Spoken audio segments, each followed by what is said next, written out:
Studios, the ausbiz COB is the key stuff you need to know about the day in business and finance. Welcome to the COB. I'm Juliette Sarli. We got to the end of the first trading week, the first full trading week of 2024, and it is a little bit of a negative end. It's been a very volatile week's trade, but it does look like we are going to close lower by about 0.2%. There has been some better momentum coming through in the latter part of trade, and that's because of those energy stocks rallying. So let's bring up what the CBO 200 is doing. As I mentioned, about 0.2%. We've got to close out, though, of course. When it comes to the ASX 200, down by 0.2%. As we hit that closing match off as well, a loss of about 16 points, 7,490 is where we sit at the moment. We'll bring you the official closing figure in about 10 minutes time. But in terms of the themes that have really dominated today, well, these missile strikes really escalating the tension in the Red Sea and pushing these oil prices higher. Of course, we are hearing further reports of these strikes in Yemen, really lifting that energy space and seeing our energy stocks rising as well. We also had overnight Iran seizing this oil tanker off the coast of Oman.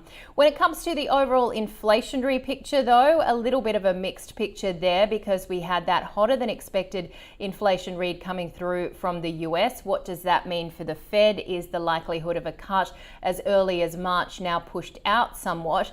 And then in China, a completely different picture of disinflation, with once again signs that there is a weak economy there coming through with their inflationary print. And we also had trade data coming through out of China as well. I do want to get you the official figures, and I don't want to get them wrong, so let me just bring up what they actually were. The consumer price index in China down 0.3%, or falling 0.3% from a year ago. Exports, though, rising at a faster than expected pace, imports returning to growth. So again, this mixed picture on the global economic front as we kickstart 2024. And speaking of kickstarting 2024, well, the crypto flurry, what a lot of interest on the first trading day of those US listed Bitcoin ETFs.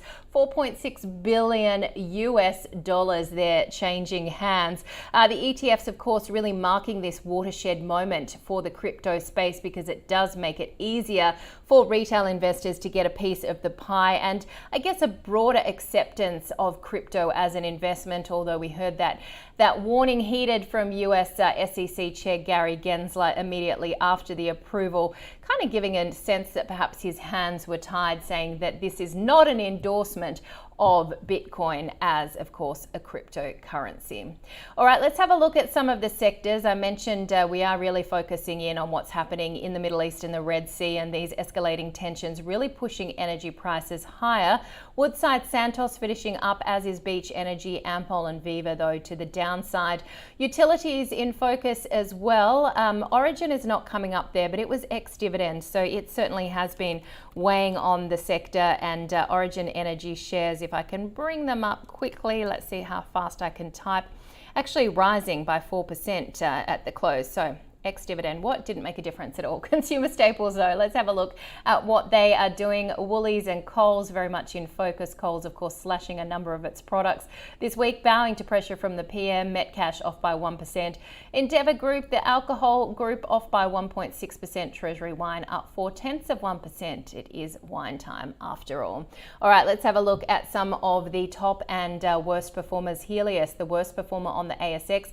Morgan Stanley downgrading its rating to underweight, down about 6.5% as we head into the close. Alumina off almost 3%. Its rating was cut to neutral by analysts at Citi. The graphite producer Sierra Resources higher. It says the ramp up of its US project will be hampered by cold weather set to hit Louisiana next week, but it does expect to begin production by the end of next month.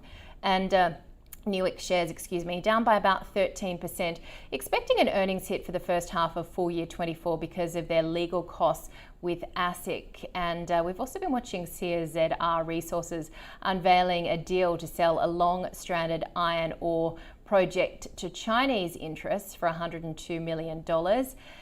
I'm hoping that is CZR that has just got the wrong name there. Yes, it is.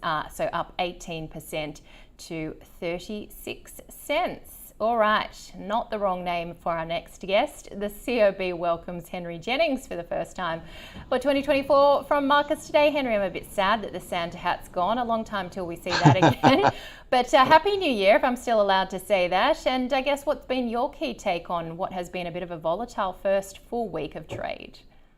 Yeah, hi Juliet. Thanks very much for having me on, and Happy New Year to you and all your viewers as well. First time out, so yeah, it's only been back a couple of days, so it's an interesting market to say the least. We haven't really gone anywhere this week. I think we're finishing the week pretty much where we started, so not really going anywhere. We are consolidating to some extent. I guess the standout for me today has been the uranium stocks, which are doing extraordinarily well. Deep yellow is up 7.6%. up to $1.34. We bought that one back in early December, actually mid-December, just before Christmas, at 94 cents after they did a capital raise. So that one's been going pretty well. Boss Energy as well, and we've also seen various other stocks also doing pretty well in that sector too. So not a bad start to the year, certainly for uranium stocks. And this is all coming on the back of the US in terms of their move away from Russia and their uranium enriched product, which the US has been reliant on to some extent for some time. So the uranium prices themselves doing well, and uranium stocks also doing well as well. Yeah, you were talking about this move by the US really trying to take away from focus on Russia as well, giving a bit of a boost to some of these biotech players as well. What are you seeing there? Well, I guess, to some extent, biotechs are pretty much a binary story, or at least they have been in the past. And we know that they take a long time to come to fruition. And we know also that they take a lot of money. And one of the best examples of that, I guess, is Mesoblast, which over the years has sucked up an awful lot of investment money for really little to show for it, apart from keeping the company going. But last year, it doesn't feel that long ago, does it? But last year, 2023, we sat down with the CEO of Neuron Pharmaceutical, Joe Pilcher. A very fascinating story, and the stock has done extraordinarily well. When we first started looking at it, it was around $9. Now it's around $24, and that sort of trajectory, I think, really helps the sector. And I wouldn't be surprised to see more happening in the sector going into this year, 2024. The other thing, of course, is that the whole AI revolution, I think, is going to be quite significant in terms of medical research.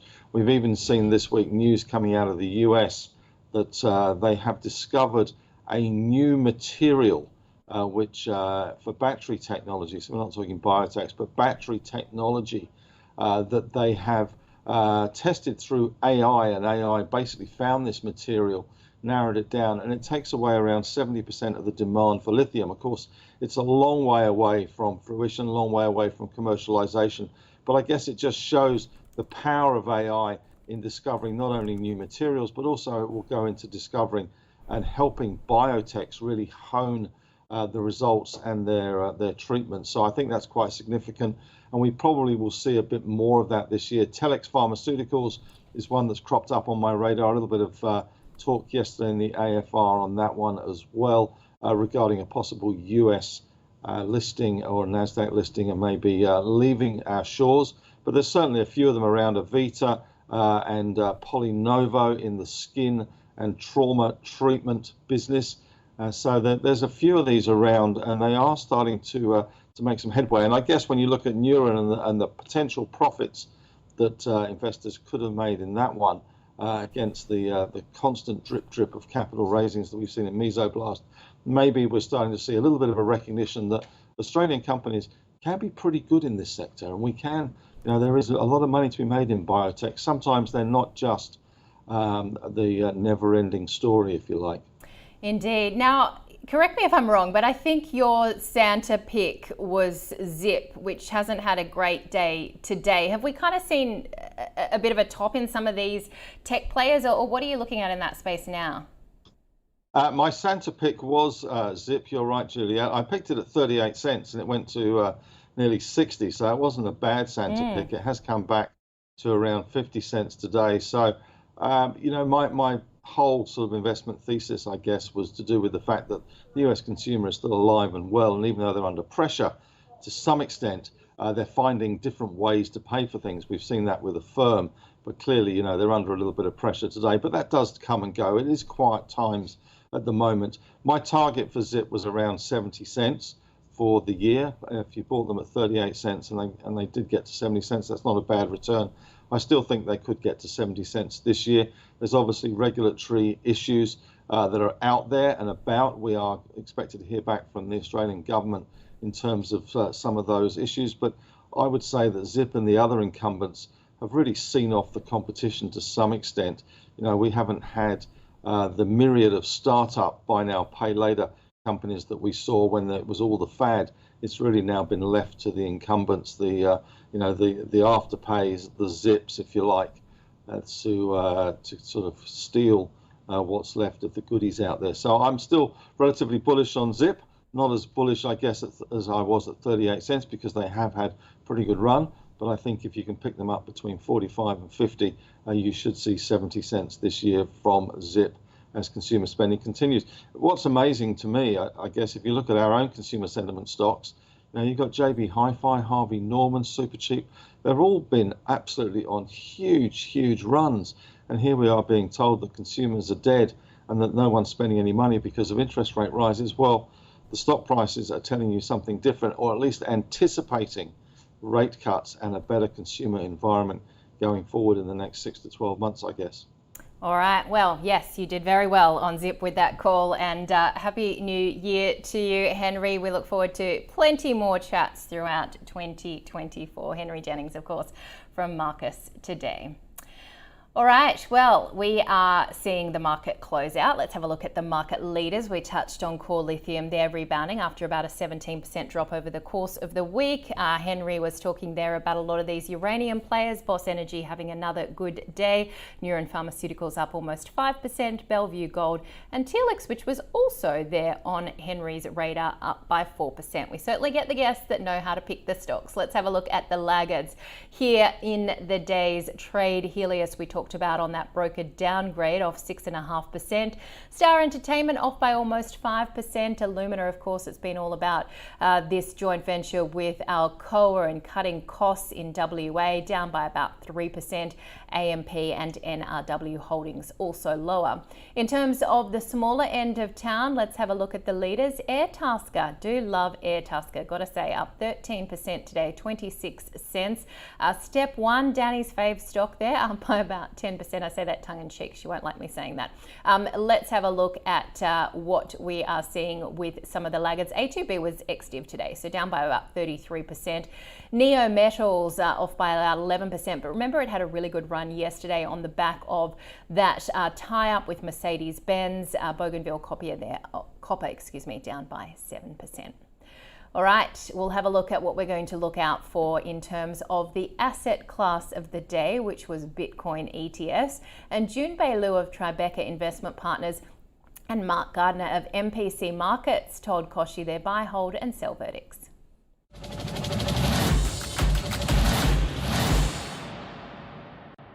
There are so many ways of investing in Bitcoin, and then you don't really need a Bitcoin ETF to do so. It's usually a sign. We've seen it again with so many different asset classes. It's a sign it's the top of the market because there's so much hot money sitting in it. Look, Bitcoin itself, in terms of fundamental, it's really reflective of where the risk, investor risk appetite sits. Last 12 months, we had a massive bull market across the NASDAQ, and Bitcoin tend to somewhat correlate it with that because people want to buy alternative asset class to chase return. So from here on, it does look like it is looking very, very volatile. Gold and crypto, they're stores of value. They may start to attract.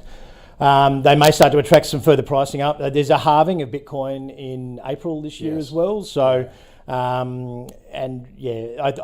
think assuming that there's 50 to 100 billion, most analysts have said, flooding into it this year, they still are calling 100,000. But look, at this stage, I wouldn't be necessarily buying here at the moment. I would, same as the risk assets.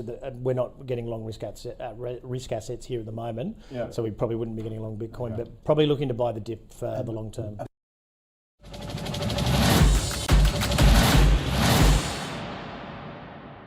All All right, let's have a look at what we're going to look out for locally in the week ahead. We are going to get the monthly inflation gauge. Well, we got that this week, so potentially we are looking ahead, of course, to that quarterly print later in the month as well. But consumer sentiment for January. No, I correct myself because we got the November inflation gauge, didn't we? So we'll be looking out for more inflation prints, January consumer sentiment, labour force data for December, overseas arrivals and departures for November, and the CBA household spending for December. So a lot of things for the RBA to go through there. China, GDP growth, US retail sales and trade prices, and the Fed's beige book. We'll also get the Empire State Manufacturing Index. So many pieces to the pie as to what both the RBA and Fed are going to do. The RBA, of course, doesn't meet again until February. Well, that does it for this day's trade and the week. Let's just catch up where we are on the CBO 200 and also the ASX 200. So down 0.2% in terms of what we saw on the CBO 200, the ASX 200 off by about 0.2%, but it has been a really volatile week in terms of moves on the market, up, down, of course, very much focused as well. In terms of what we've been seeing with crypto, over the course of the week, the index virtually unchanged and still about 2% below its 52-week high. We talked about the fact that Helios and Star are some of the biggest laggers, but when it comes to sectors on the ASX 200, the energy sector a standout, up by 0.5% amidst weakness in utilities, consumer staples, industrials, and this is really all on the back of that rising oil price as well. So a lot for markets to digest ahead of the global session on Wall Street and, of course, in Europe. But that does it for the COB and for ausbiz for the week. We will be back on Monday with plenty of interviews and a lot to catch up on. So we look forward to seeing you then.